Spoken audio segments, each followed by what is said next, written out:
Engathi lo mfana kuthi unquma abantu nje la endaweni le ngizophambana naye. Uzongibamba-ke Nkosi yami webabo ukhulukhulu.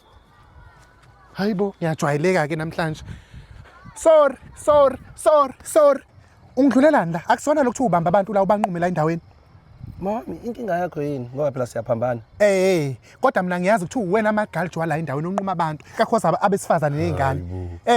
Mama ngiyazi. Ungiyekelani pho mina? Ungiyekelani njengoba ungidlula nje kanje uzama ukuthini ngami? Uzama ukuthi mina nginto engenamsebenzi. Mama uzongibophisa mina nginquma abantu. Cha, shothi nginto engenamsebenzi ephelele ulayini, ngiphelele ukushatini mina. Ngoba kuthiwa intombazane encane ngabe uyayibamba manje, ngabe uyayibamba la. Mina ungiyekelani? Kwenzakalani Cha, ungiyekelani? Ufisani mama? Ungibukela phansi futhi awazi ukuthi into oyenzayo ukungikhipha inyumbazane yenzani la kumina ngaphakathi. Iyangilimaza lento oyenza ngoba mina ngakhula kanzima. Uba besilahlile, wazi wakhipha amazwi ukuthi mina ngiyingane engenamsebenzi walutho ngesikhathi aluma. Manje nawe uqhubeka lapho ke. Olethu ufisani kuyo yonke le history ngiyona ufisani. Nami ngibambe njengo ungiyekelani ngikubambe manje. Shothi ngibheda umuntu mina. Olethu uyayishanga leshani uzoyishanga. Ngibambe. Olethu uzogcwala. Ungakwazi ungenzela ngani yami? Lo mama uyahlanya. Ngiyacela hayibo ngihuphe wena. Hawu manje sengizodlula nje lana.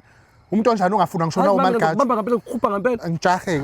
Sengabaleka yini? Uyasuka manje. Woza Uzongishiya yini baba? Uzongishiya yini? Ngiyabonga ngani yami.